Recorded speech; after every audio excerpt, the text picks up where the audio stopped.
Yatin, go ahead. Yes, Namaste. Good evening to everyone who is present for this webinar. This is the 44th SLEvA webinar. We have been having webinars for more than 2 years now. Today's webinar is on the theme of institutionalization of evaluation, lessons learned to get it right. This webinar is being organized in coordination with APEA, SLEvA, EvalYouth Sri Lanka, and our regular partners. And also this time, this is part of our work which is being done under promoting national evaluation and policies, policies and systems theme of the Asia Pacific Regional Evaluation Strategy. So I welcome you all. Next slide. I am your host for the day. I am Yatin Diwakar. I am co-leader of the Promoting NEPS Theme of APRES and a co-founder of EvalYouth India. There are some audience reminders. As usual, we request you to keep your microphone and video disabled so that there is less load on the bandwidth and everyone has a better event quality. If you have any questions, concerns, suggestions, please leave them in the chat bar. We will come to questions and suggestions at the end of the session. For the opening remarks, I now invite Honorable Dasho Lhatu, who is a member of Parliament of National Council of Bhutan. He is also the Vice President of the Asia Pacific Parliamentarians Forum for Evaluation. Honorable Lhatu, the stage is yours. Thank you so much, Tinjit, for this opportunity. And we have our most distinguished speaker, Dr. Asela, the President of Sri Lanka Evaluation Association and Asia Pacific Evaluation Association. And I would like to extend my greetings from Bhutan to my parliamentary friends, fellow evaluators, representatives from government agencies and esteemed colleagues from all across the world, and welcome to this webinar on institutionalization of evaluation, lessons learned to get it right. It is with great pleasure and gratitude that I stand before you today as we gather virtually to explore the crucial role that evaluations play in shaping the course of parliamentary and governmental decision-making. In the realm of governance, the efficacy of policies and legislative actions lies at the heart of the trust bestowed upon us by the people we represent. As public servants, we carry the weighty responsibility of safeguarding the welfare of our citizens and ensuring the prosperity of our nations. This responsibility calls for transparency, accountability, and a relentless pursuit of the institutionalization of evaluation in our respective government institutions, including parliaments.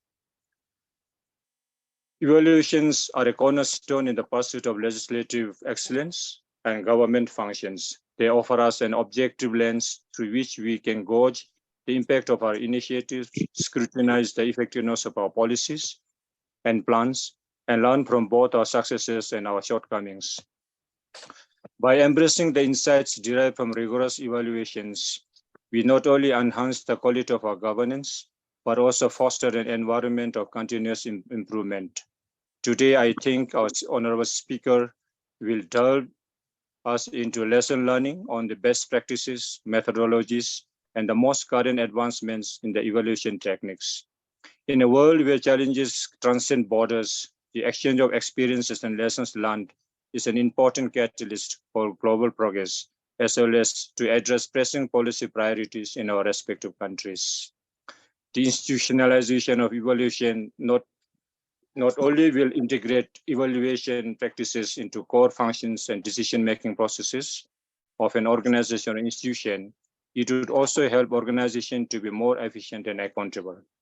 Further, it would invariably inculcate the organizations to conduct regular assessment and monitoring of programs and plans, projects and activities, which ultimately will enhance overall performance of organizations, bringing immense benefit to the nation and the people. I extend my heartfelt gratitude to the organizers, the Asia Pacific Evaluation Association and allies, and distinguished speakers, and all participants for their invaluable contribution to this webinar. Your presence here today demonstrates a shared commitment to the ideals of good governance, and I'm certain that the lessons learned will pave the way for a brighter and more effective future for evaluations. Thank you and best wishes. Thank you, Honorable Latuji. Now I request our speaker, Dr. Asela Kalugampitiya, to take the stage. He is the President of the Sri Lanka Evaluation Association and President of the Asia Pacific Evaluation Association as well. I also have a small request to participants who are joining late. Kindly please mute yourself once you have joined the meeting. We would like to have a disturbance-free webinar. Thank you. Thank you, Yatin. Thank you very much. Let me share the screen first.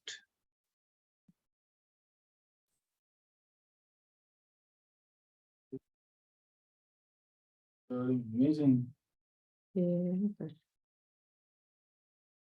Can you see the screen with the presentation? Yes. Yes, Asel. Okay, thank you very much again. And good morning, good evening, good afternoon to everyone, wherever you are joining from. And I'm also really proud to present today institutionalization of evaluation and lessons learned to do it right. Let's see, what are the lessons learned. And also, as Yatin mentioned, this is the 44th webinar of Sri Lanka Evaluation Association, close to 4 years now. So it is really great pleasure to be part of this webinar series. So let's talk about the global context first for institutionalization of evaluation or evaluation in general. I want to quickly mention about some of the UN resolutions regarding evaluation or related to evaluation. Now, the first UN resolution on evaluation was first passed in December 2014. That was about, there are key words in this resolution. One is evaluation capacity building. Second is achieving development results. Third is at the national level or country level. So this was historical resolution that brought evaluation capacity building in the context of sustainable development goals, because the UN resolution on Agenda 2030 for sustainable development was passed just after this resolution, which also includes monitoring and evaluation through the follow-up and review. So UN resolution on Agenda 2030 is also another important international instrument strengthening evaluation capacity, as well as highlighting the need for strong evaluations, monitoring and evaluation systems compared to Millennium Development Goals, MDGs. This is a great development in the Sustainable Development Goals. And the third UN resolution that was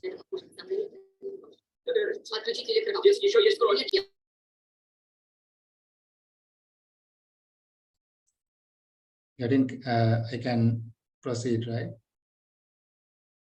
Yes. Someone just joined and they were unmuted by default, so I muted them. Okay. Sorry, I was wondering whether any message to me. Okay. The third resolution was just passed in April on strengthening voluntary national reviews through country-led evaluation. This is also very important because it talks about country-led evaluations. The ownership should be with countries for evaluation, and countries should lead evaluations, not donor-led. So that's why it's important. And it is also talking about in the context of sustainable development goals and voluntary national reviews, in short, VNRs.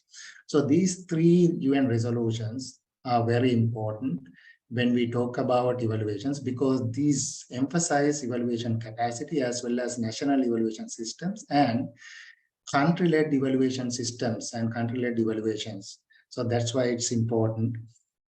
With this context, I also want to mention about elements for a strong evaluation system, because now with these three resolutions, strong evaluation systems are essential. And some of the scholars have mentioned about about elements for a strong evaluation system. One is Robert Lahe from Canada. You may know about him. He has a lot of experience setting national evaluation systems, especially in Canada.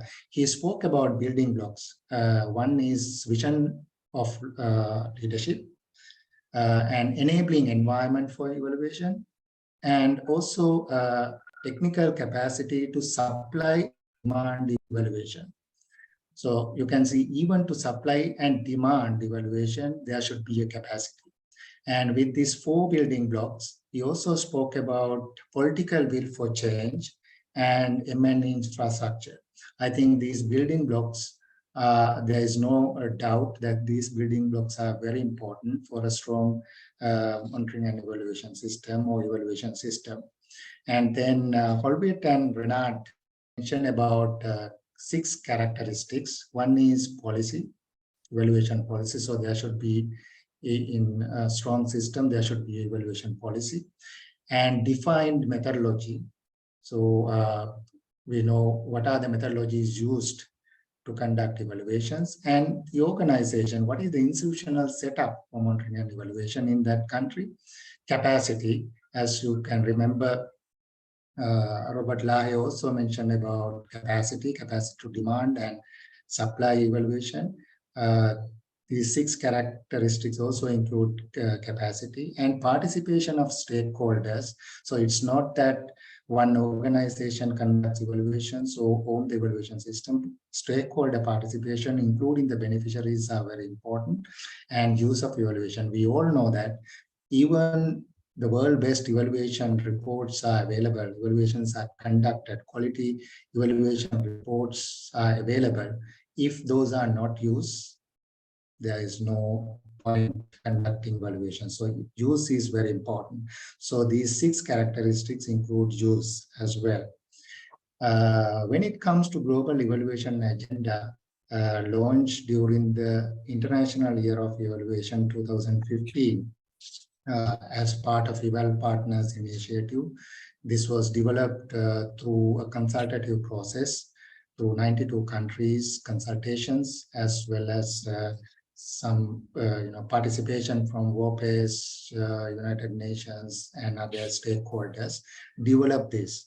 And there are 4 components for an evaluation system. One is enabling environment for evaluation, which includes evaluation policies, laws, and strong institutional setup. And then it also speaks about evaluation capacity, institutional capacity for evaluation. So the institution should have systems, methodology should be defined, and guidelines, things like that. And the evaluation should be able to, including the infrastructure. So the institution should be able to produce quality evaluations. And then the individual capacities. We all know that evaluation is not a recognized profession. So individual capacities is very important when we talk about a strong evaluation system. Many of the countries face challenges when contacting or contracting evaluators for evaluations. So that's why, and whether we get competent evaluators to produce good quality evaluations is a question.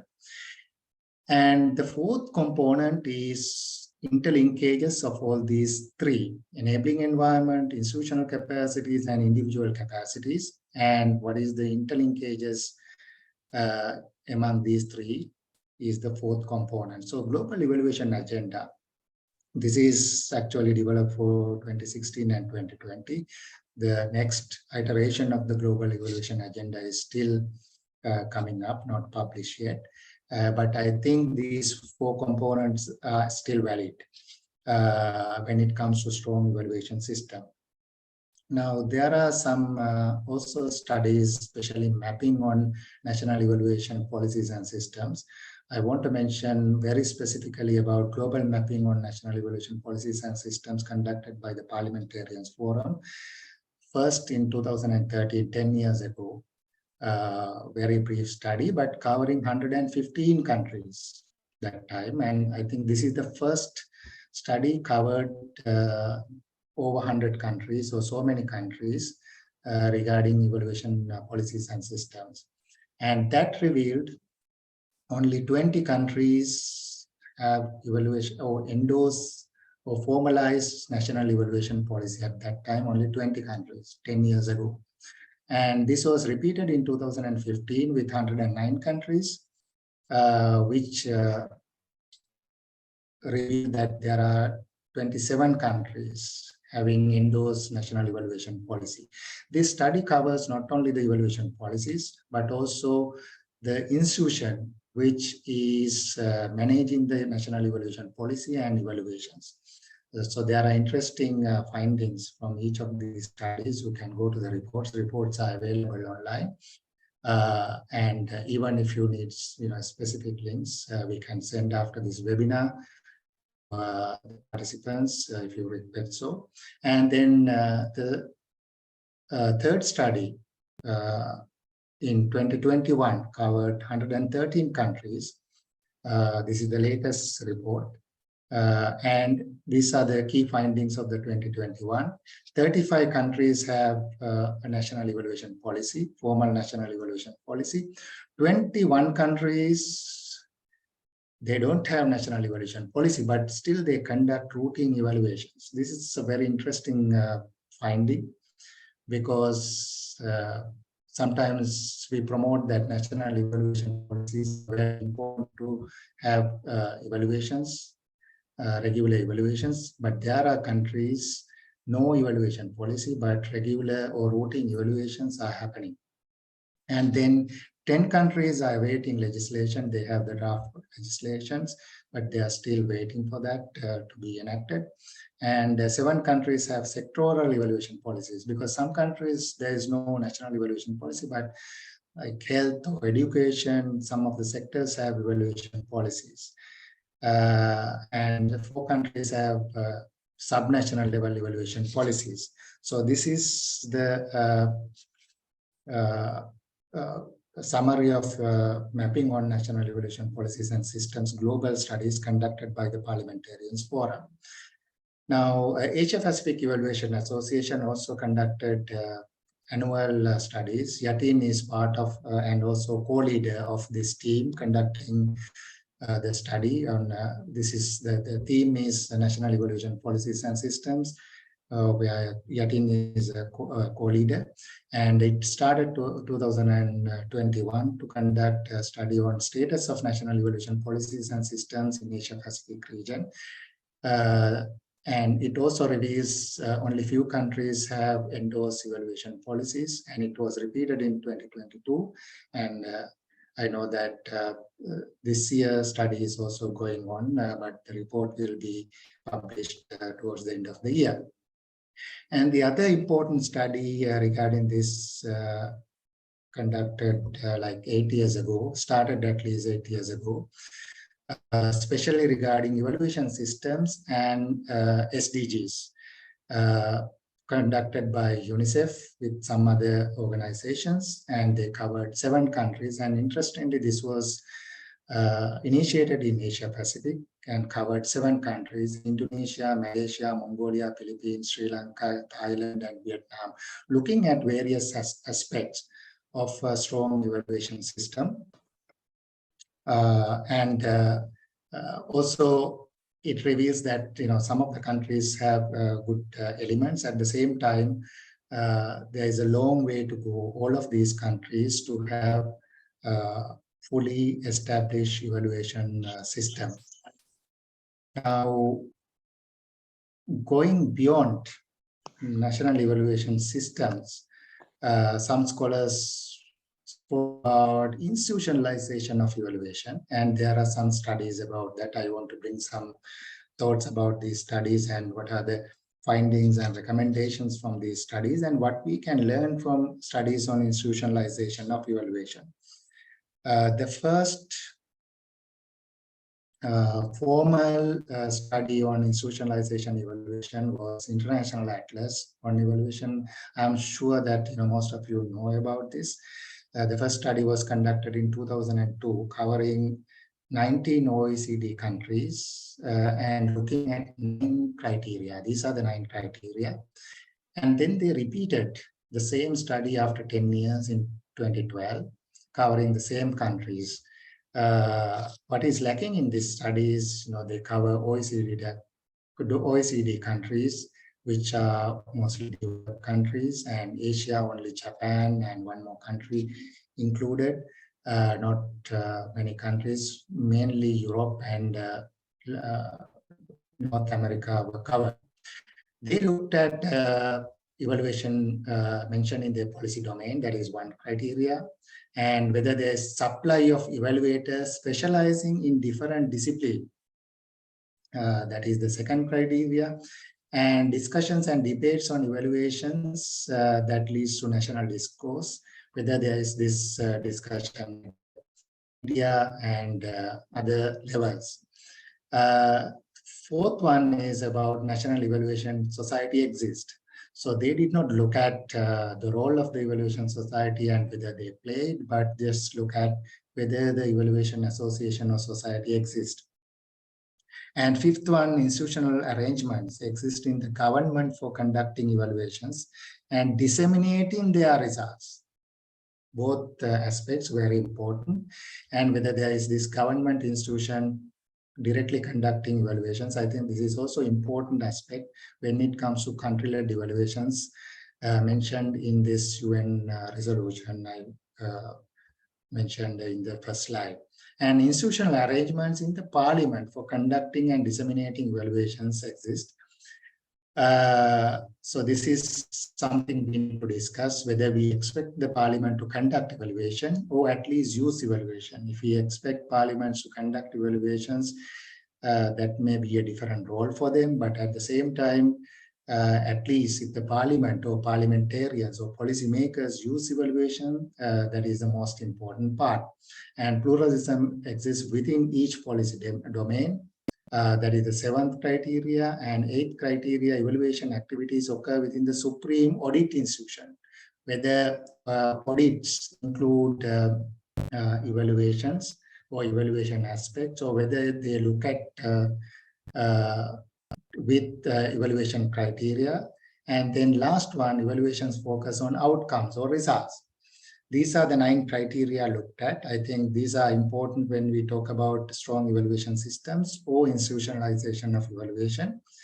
And looking at results in 2002 and 2012, taking only 10 countries from Europe, you can see now some countries like Finland, 2002, 55.6. And then 2012 it's 92.2. So after 10 years they have improved a lot. And then there are some other countries, of course, Switzerland, 44.4 in 2002. And then 2012 it's 91.1. So there are countries like that, improved a lot. But some countries like Ireland, 38.9 in 2002, and after 10 years, only 50%. The study in 2012, after 10 years, it revealed that most of the countries out of these 19 countries matured, have the matured monitoring and evaluation system. Now, with this, I want to bring some country examples about different aspects we spoke about so far.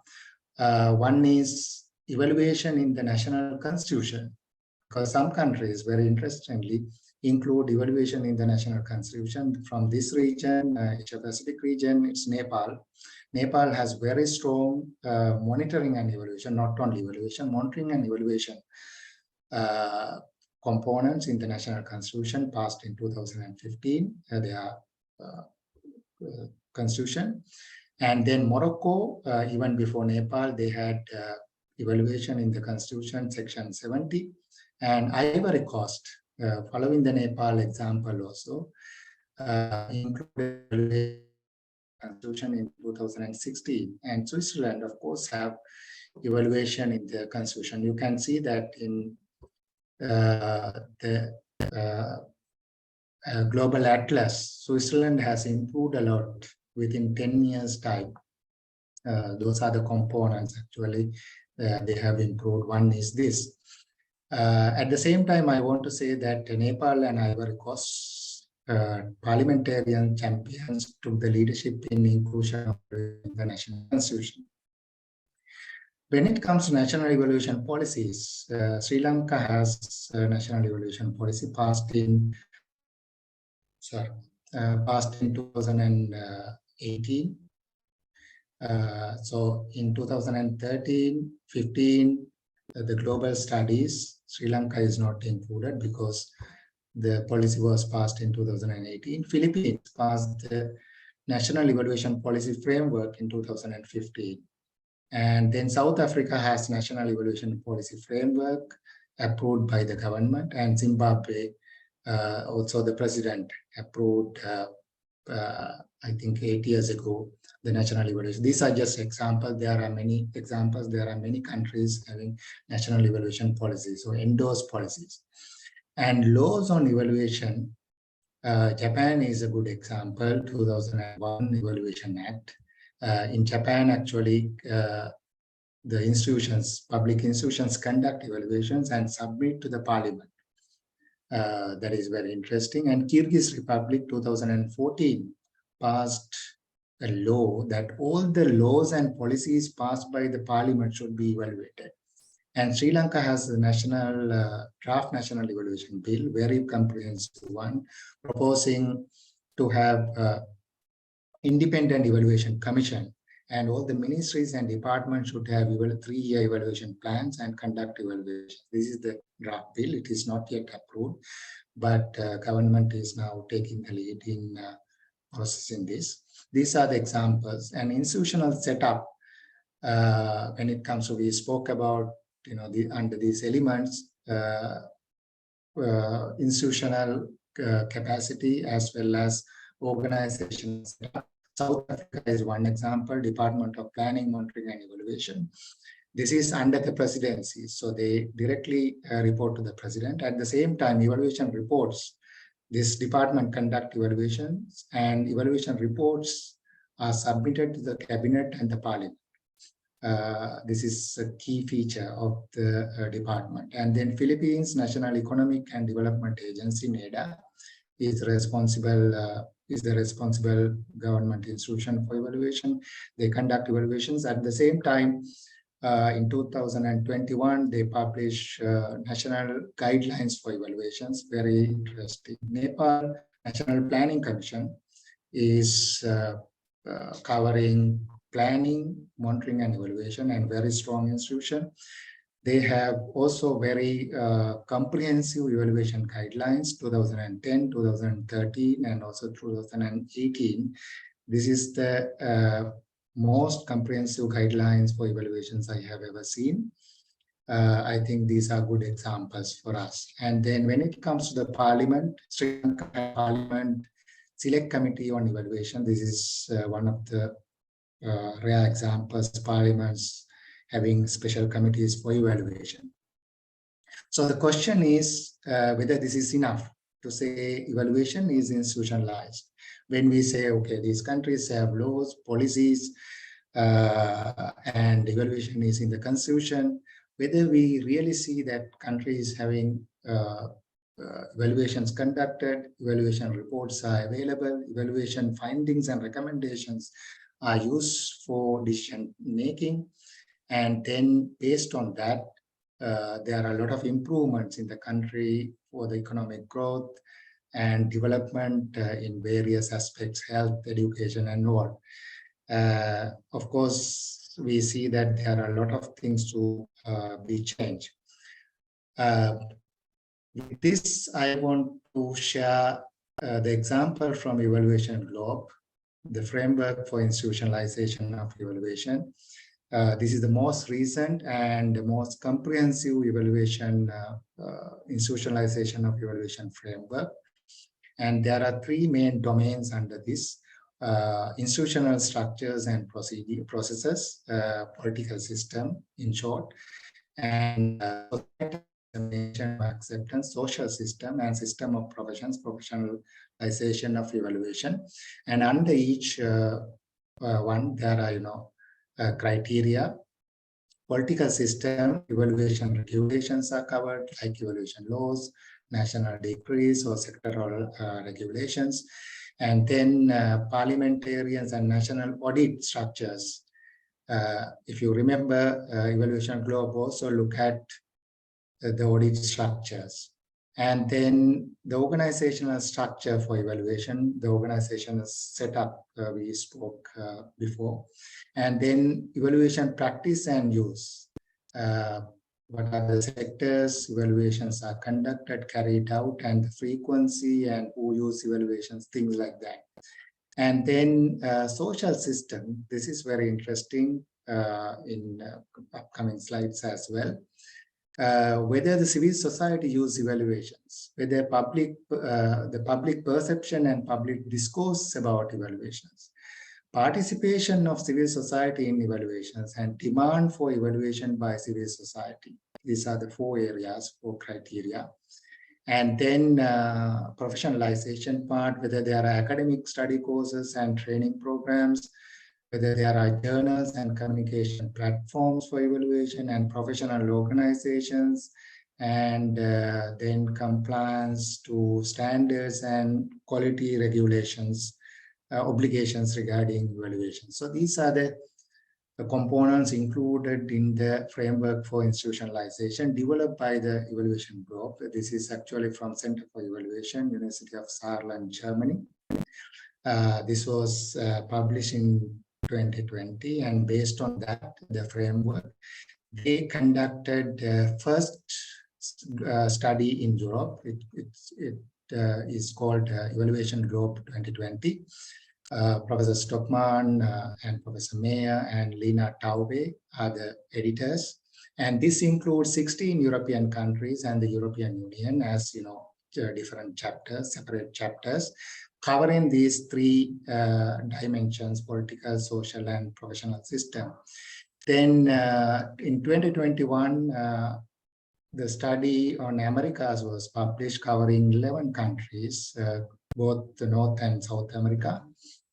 And then Asia, Evaluation Globe Asia study is completed, and it will be published very soon, I think in a few months' time from now. Almost completed as far as I know. It covers closer to 20 countries in Asia Pacific. And Evaluation Globe Africa, the study is going on. It will be published, I hope, next year.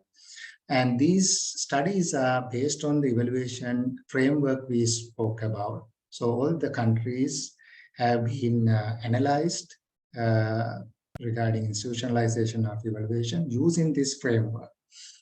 So let's look at some of the results. Now, Evaluation Globe Europe. You can see now 3 domains: political system, social system, and professionalization index.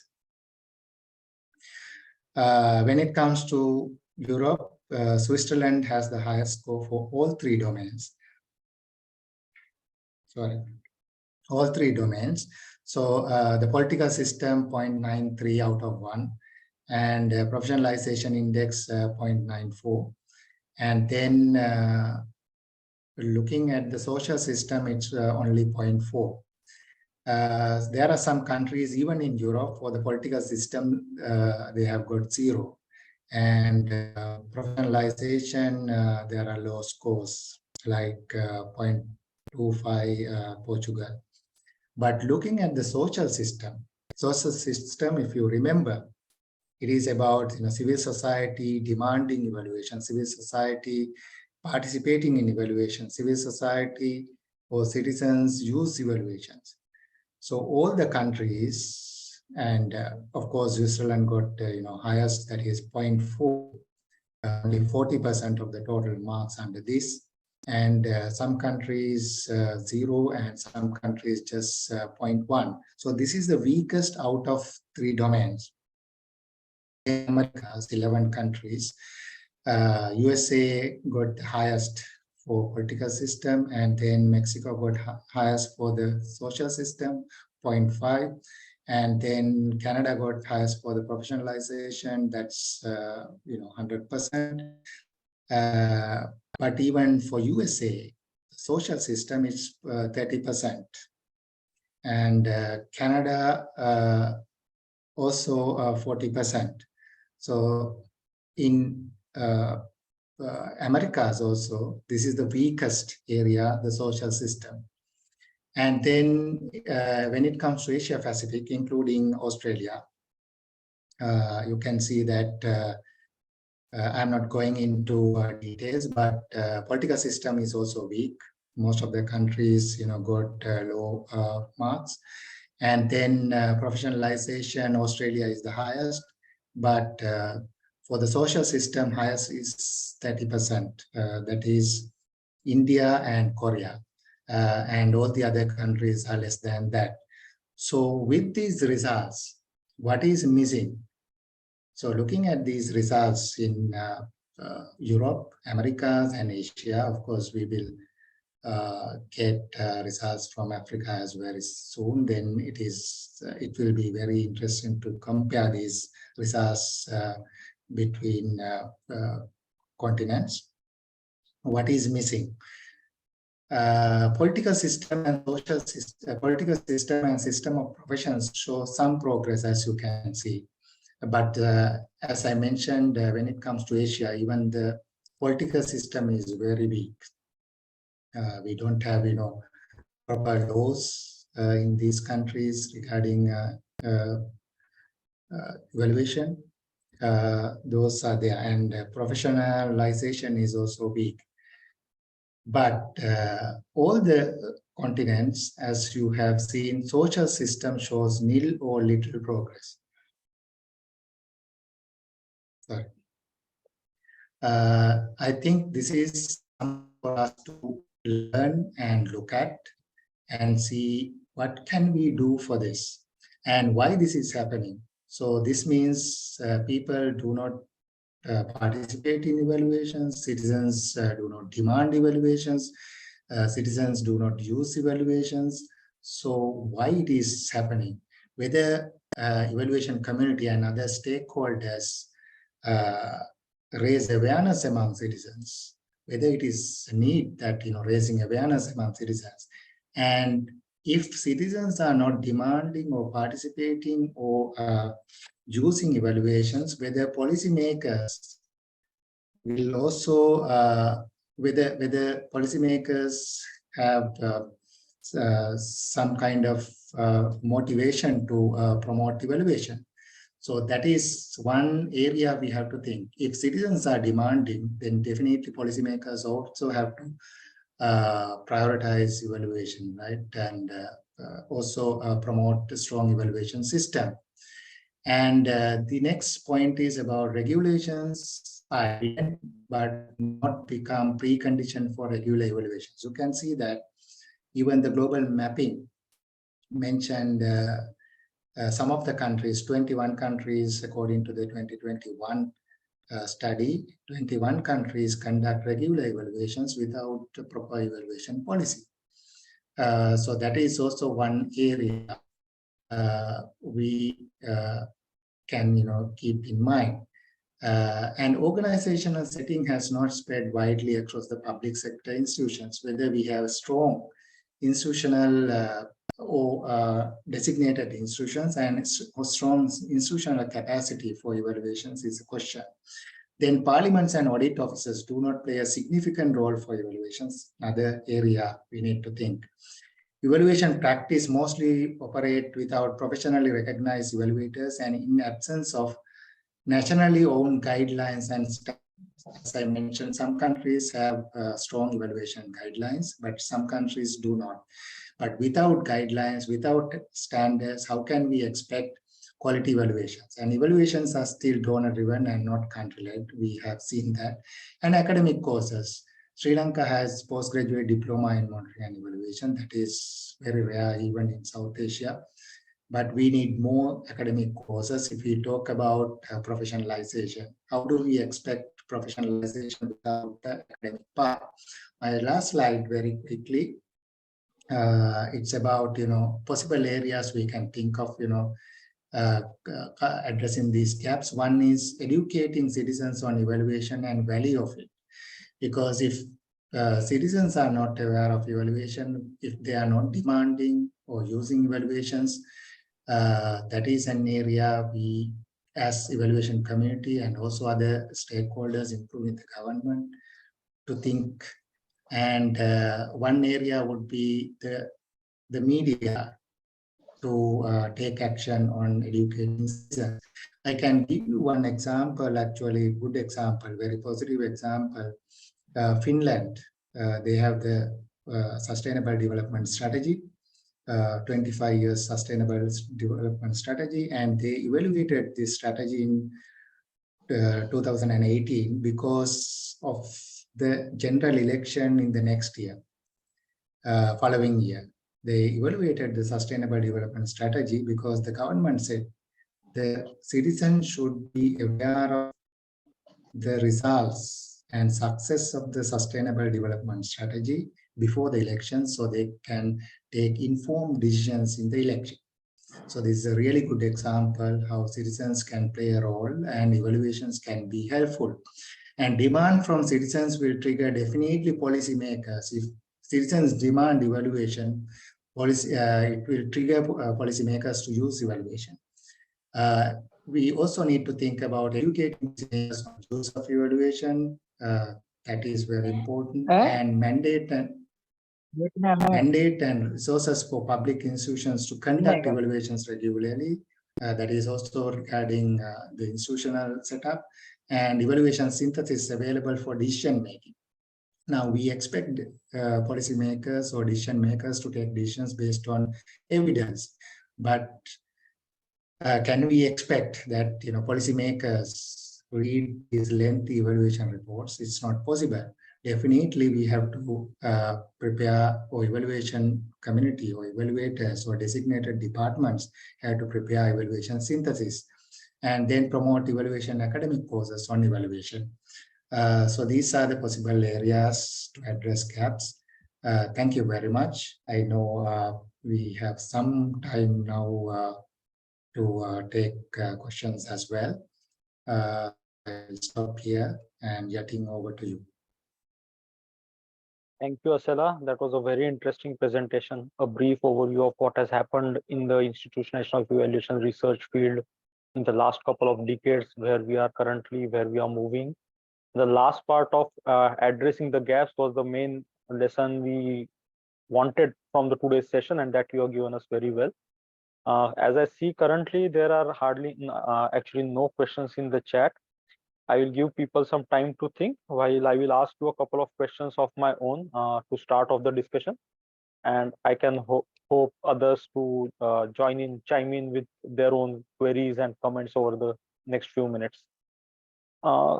So when we were looking at initially, Asela, when you're talking about leadership as a crucial factor, as a building block of evaluation systems or institutionalization of evaluations, we also call them as champions of evaluations in different contexts. But how can we identify, promote, build their capacities and get them involved is a question that I've been thinking of for the past many months. Your views on that? Thank you, Yatin, and it's a very important question. I have seen why I mentioned, champions. I have seen that wherever it is successful, wherever it is working, there is at least one champion involved. Because even in South Africa, we have, I don't want to mention names, but we have seen that whether these people are there or not now, there is one champion who at least started, who have given the leadership to the system, to establish the system, and also got other support. Now, even when it comes to working with parliamentarians, it's very important to see that at least whether we have one champion. We don't need hundreds of champions. But what are the characteristics of a champion? How do we recognize a champion? Now, champion should believe evaluation first. That person should see the value of it, and it should be internalized of the person. So that person should believe that first. And then that person should be ready to take action on that. Even if you believe that, if you don't take any action, that is not working. So second thing is, should be able to take action on that. And third is that that person should be able to also work with other stakeholders and get them involved. Working alone, because I said, one champion is enough. But at the same time, champion also need to work with other stakeholders, because working alone would not give a lot of results. And also the leadership.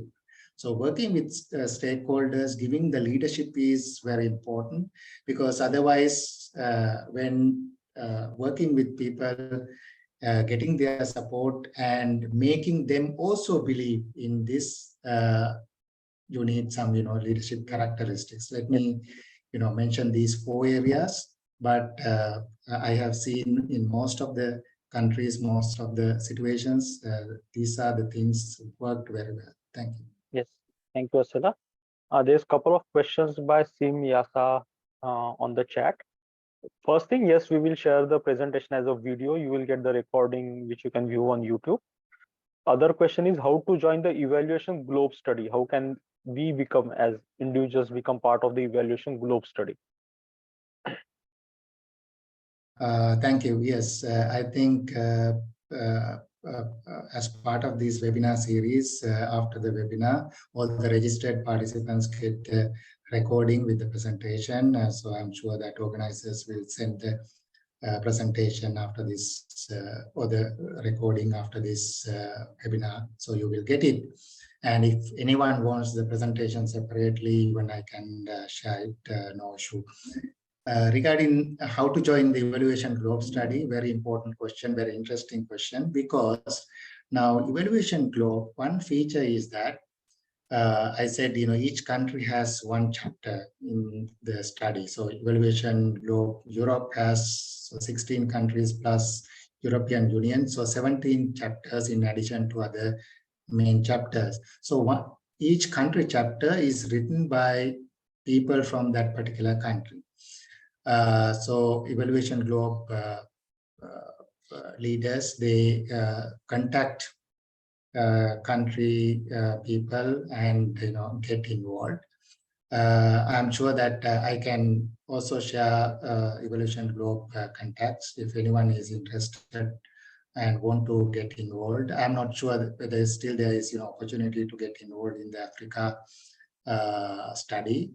I'm not sure whether it is already completed or not, but I can, anyone who is interested, I can share the contacts of the evaluation globe, so you can write to them and see.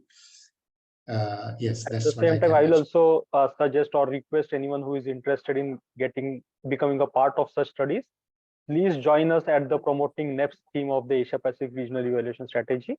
We always need more people, more ideas, and more ways to go ahead. So I will request anyone who is interested in joining the evaluation globe study to at least partner with us and start working with us. Herbert has a question. Did you examine how institutional culture could be shaping institutionalization of evaluation?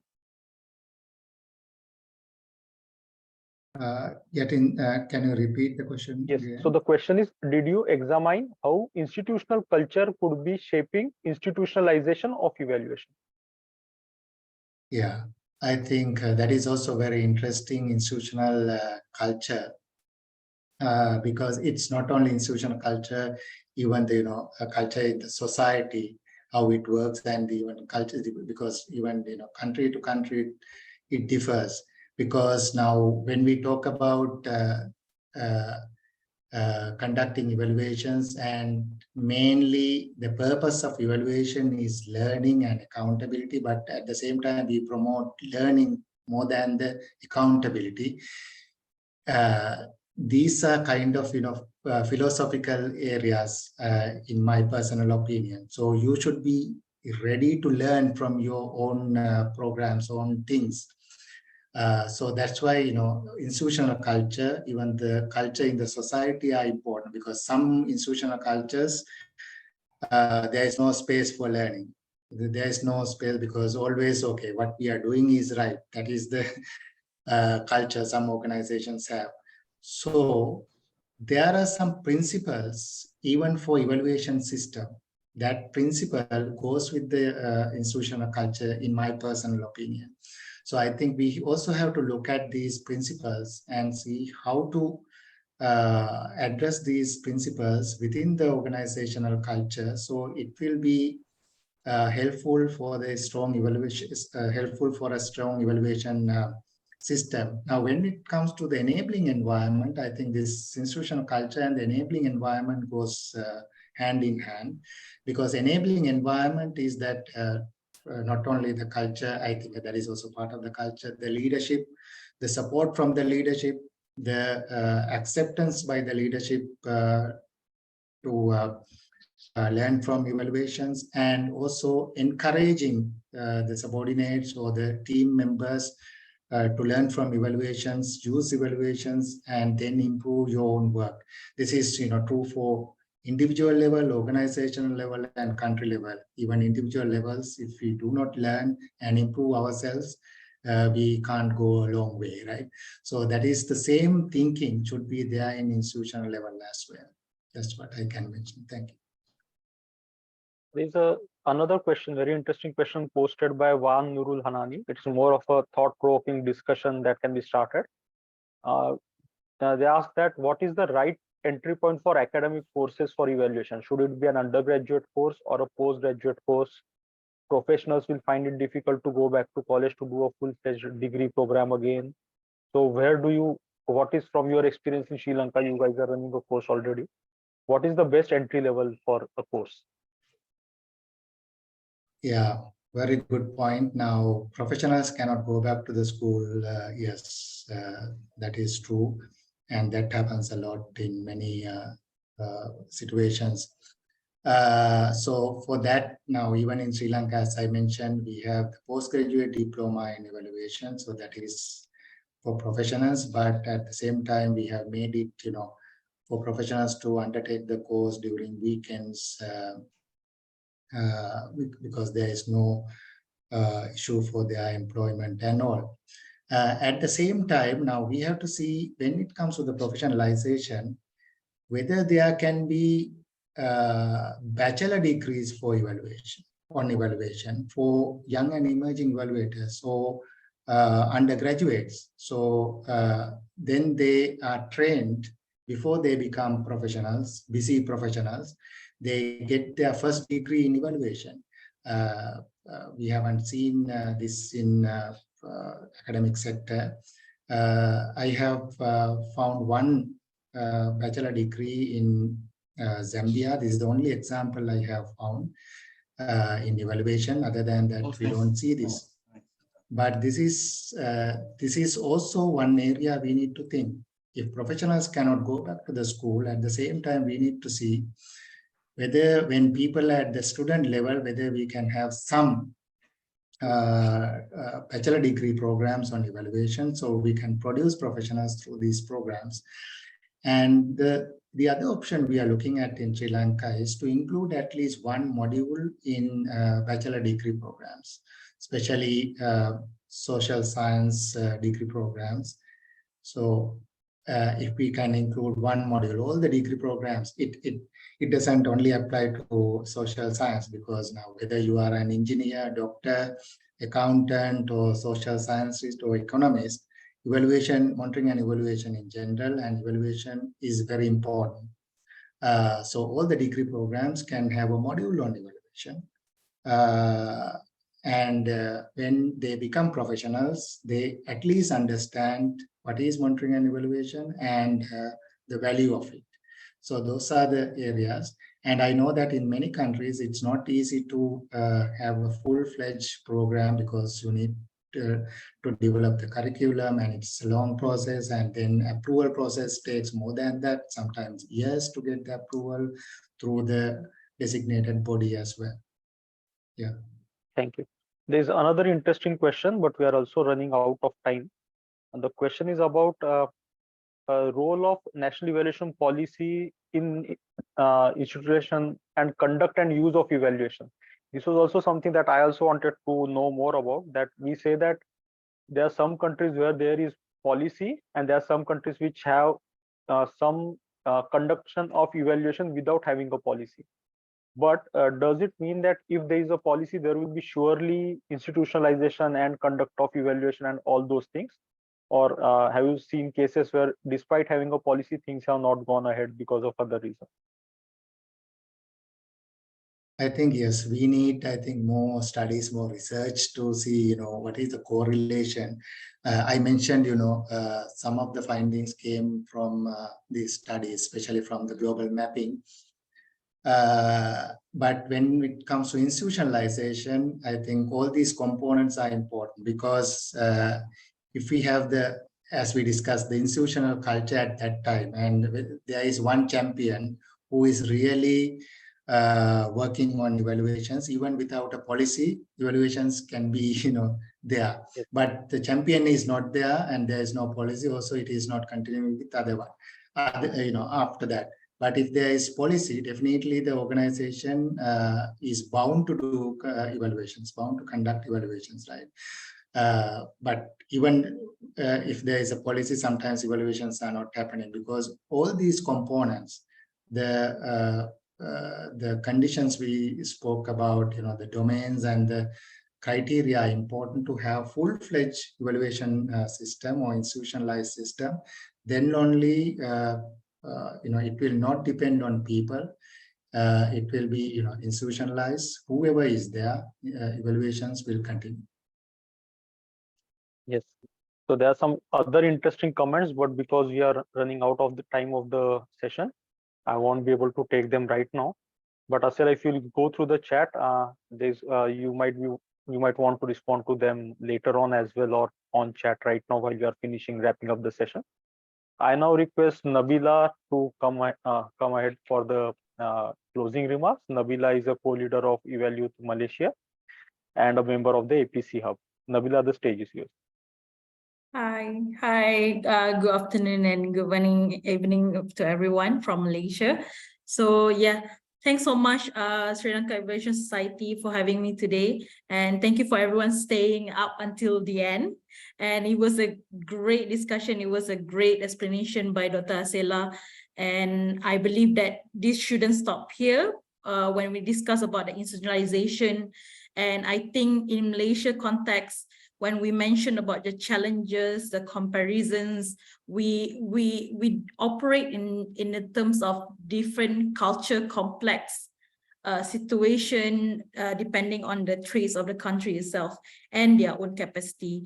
So for example, in Malaysia itself, we do have enabling environment as one of the traits. It's something, a clear presence. However, we do feel that most of the stakeholder does not realize this importance yet. It's not that really broad. So I think this is one of the things that we should take as a key lessons here, because sometimes some might perceive evaluation is just still as an additional thing that needs to be done, needs to be get it let go. They do not see it as a part of the bigger picture that we wanted to. So, but we are still learning, and we acknowledge that there are parts of it that we got to go for a long journey to ensure the capacity for institution and individuals, especially within the public sector. And in Malaysia, even with the integrated result-based management or any outcome-based budget, I believe that we are still grappling, but we are still ensuring our best to push more on the effective planning, on the policies, and then we try to be accommodating to it. So it doesn't care from the government part or even the private part. So we are all working together. So maybe there is some possible oversight that we have on evaluation that we sometimes did not realize that how we could able to explain, synthesize, and conduct it in more layman terms. And even in Malaysia, we do have these challenges to explain evaluation in more local language, more layman terms that we can express it and do the evaluation more meaningful, especially when people, I still believe that people doesn't know much about national evaluation policies, even in Malaysia itself, when we talk about it. So yeah, realistically, by moving forward, I couldn't stress enough that maybe among the VOPs, among the organizational and even together with the government stakeholders, I think sharing the best practices is something that we could always go go about it when we have to meet with each other. And this is to ensure that we are being critical and having the meaningful evaluation that we conducted for policies, for anything that we're doing. So as to conclude, clearly institutionalized framework can be overlapped, but it is interrelated to each other. But as long as we all working together to strengthen the institutionalized, then I think we shall see the more stronger political, social, and organizational institutionalized. So yeah, I think that's all. Thank you. Thank you, everyone. Thank you, Nabillah. Thank you, Asela, for the interesting session. Thank you to Honorable Lhatu for the introduction. We had a very interesting session today and a good discussion on the chat as well. Some interesting questions have come up. We also had participants from Mexico joining us. Sergio is here. The next webinar is also very interesting for all of us. It is the 45th webinar in the SLEvA webinar series. It is about writing our practical experiences as academic research papers, which will be moderated by Anindita Sharma, who is a team member of the VNR team of APEA. And the speakers are Professor Shyam Singh, Professor Aki Onahara, and Dr. Shweta Sharma, all editors of the Asia Pacific Journal of Evaluation. The registration link has been is on the flyer and it will be shared in the chat. We request you all to join us for the next webinar as well. Thank you and have a good day. Thank you. Thank you, Thank you, everybody. everyone. Good day.